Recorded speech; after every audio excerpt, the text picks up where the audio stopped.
Reaching 60 with the energy and disposition of someone in their 40s might seem like a distant dream, a marketing promise. But for me, it's a reality built day by day, based on science and discipline. The buzzword is biohacking, but I prefer to think of it as intelligent management of our own biology. It's not about magic pills or futuristic technologies, but about using evidence-based strategies to optimize our body's function, especially as we pass 50, 60, or older. The truth is, aging brings real challenges. Metabolism slows down, silent inflammation increases, and muscle mass loss accelerates. Ignoring these facts means letting time dictate the rules. The proposal I bring today is the exact opposite, learning the rules of our body's game to play it in our favor. In this video, I'll share the 5 biohacks I personally use at 60 to feel like I am 40. And I'll explain the science behind each one clearly and directly. If you also seek this vitality and want to age with health and autonomy, I invite you to subscribe to the channel and activate notifications. Because here, health is treated with the seriousness and depth it deserves. Everything starts with our body's energy source, and understanding how to manage it is the first and perhaps most powerful step of all. The first pillar of my routine is something that completely transformed my energy and mental clarity: intermittent fasting. In the 16:8 format, at 60, our body no longer processes energy the same way it did at 20. Insulin resistance, a precursor to various metabolic diseases, becomes more common. This means our cells don't respond as well to the hormone that should transport glucose into them, resulting in more sugar circulating in the blood and more fat being stored.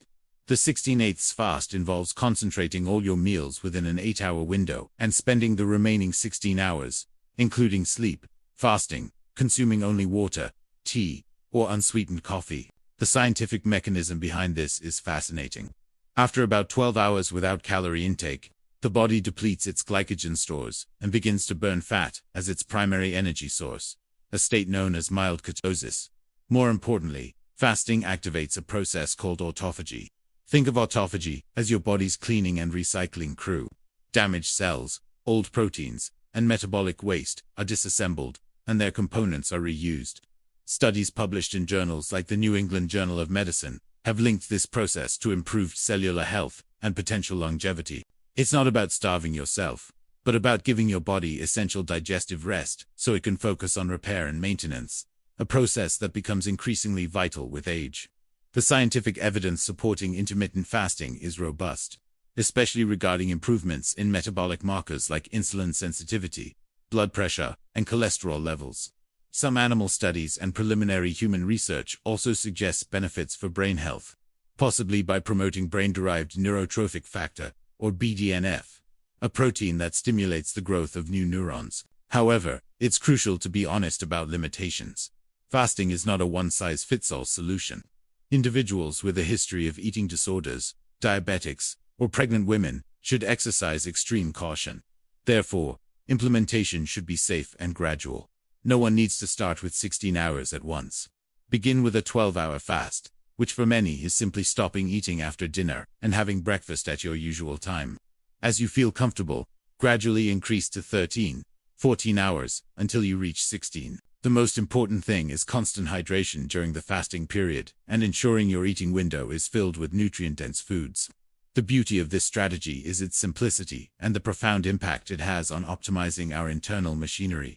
But optimizing when we eat is only part of the equation. The other is teaching our body to be more resilient and to combat chronic inflammation, one of the main drivers of aging. And for that, I use a surprisingly simple and cold tool. The second biohack I incorporate into my daily routine is cold exposure, usually in the form of a cold shower in the morning. It might seem uncomfortable, and indeed it is at first. But the benefits for a body over 50 far outweigh the initial discomfort. One of the biggest villains of aging is low-grade chronic inflammation, a constant inflammatory state that contributes to almost every chronic disease, from arthritis to heart disease and cognitive decline.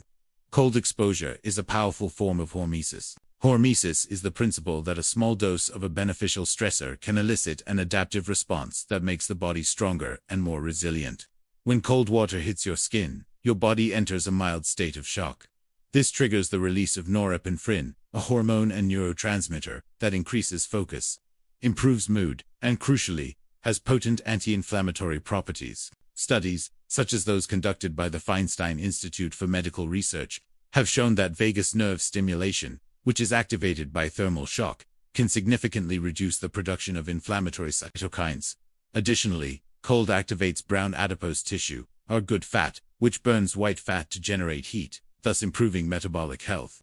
It's like a workout for your vascular and nervous systems, teaching your body to adapt and strengthen itself against daily stress. Implementing cold therapy doesn't have to be a plunge into a frozen lake. The safest and most practical approach is to start incrementally. At the end of your regular warm shower, turn the dial to cold for just 30 seconds.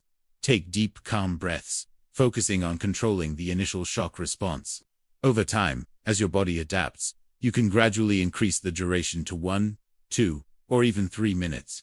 Consistency is far more important than intensity or duration. The scientific evidence for the benefits of cold exposure is rapidly growing, with research showing improvements in immune function, reduced muscle soreness, and even benefits for mental health. However, it's important to note that much of the research is still in its early stages, and more large-scale human studies are needed to confirm all effects. As always, safety comes first. Individuals with severe heart conditions should consult a doctor before attempting.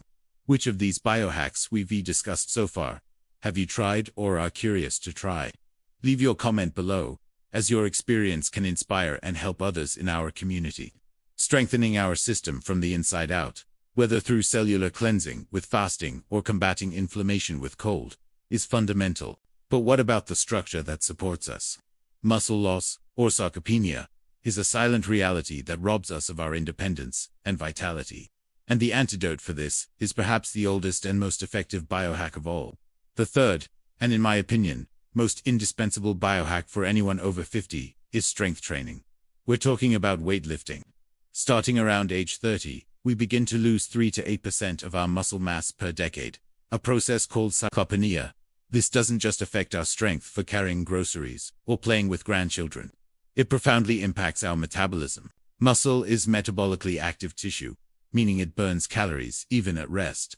Less muscle means a slower metabolism and a greater propensity to gain fat and develop insulin resistance. Strength training directly combats this. By lifting weights or using your body weight to create resistance, you create micro tears in your muscle fibers. The body, in its wisdom, not only repairs these fibers, but makes them stronger and larger to prepare for the next challenge. This repair and growth process releases signaling molecules called myokines. These myokines travel through the bloodstream and exert anti-inflammatory effects. IMPROVE, communication between cells, and optimize how our body uses glucose. Furthermore, the mechanical stress on bones during strength training stimulates cells to deposit more minerals, combating osteopenia and osteoporosis, conditions that drastically increase the risk of fractures at older ages. To neglect strength training after 50 is, without exaggeration, to neglect the most effective insurance policy for an active and independent old age. Building this vital muscle structure requires not only the right exercise stimulus, but also the proper building blocks and energy. And while a protein-rich diet is the non-negotiable foundation, there are 2 supplementation tools that modern science shows us to be incredibly effective in potentiating our results, both in the body and the mind. This is my 4th biohack, strategic supplementation with creatine and magnesium. Creatine is perhaps the most studied and proven supplement in the world, and its benefits extend far beyond the gym. It's a molecule that helps rapidly recycle ATP, our cell's primary energy currency. For individuals over 60, this means more strength and power during training, allowing for more intense workouts and better results. But the big surprise lies in the brain. The brain is an organ that consumes an immense amount of energy, and studies published in journals like Neurobiology of Aging have shown that creatine supplementation can improve memory and executive function in older adults. The standard safe dose is 3 to 5 grams per day.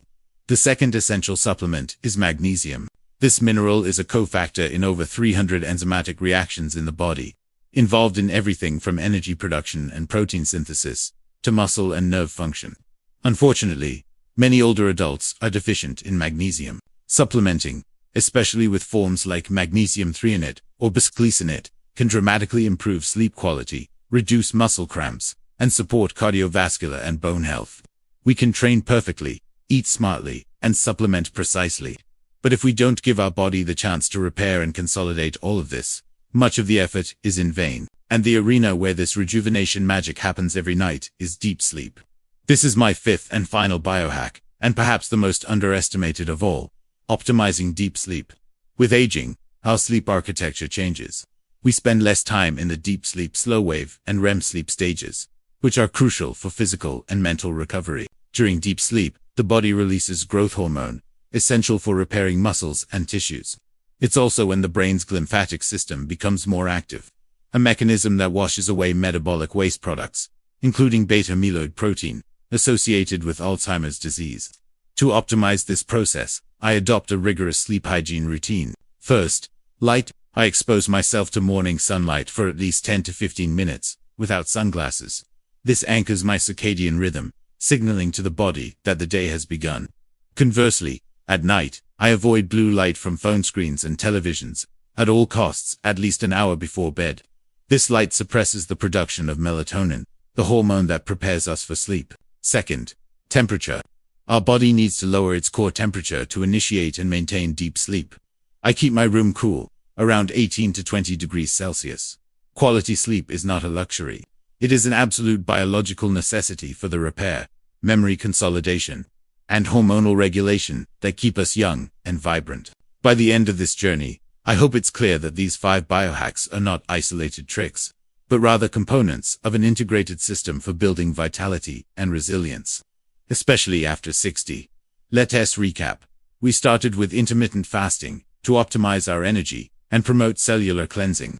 Then, we used cold exposure to combat inflammation and strengthen our system. Next, we focused on strength training, the foundation for a healthy metabolism and a functional body. We enhanced this with strategic supplementation of creatine and magnesium, supporting muscles and brain.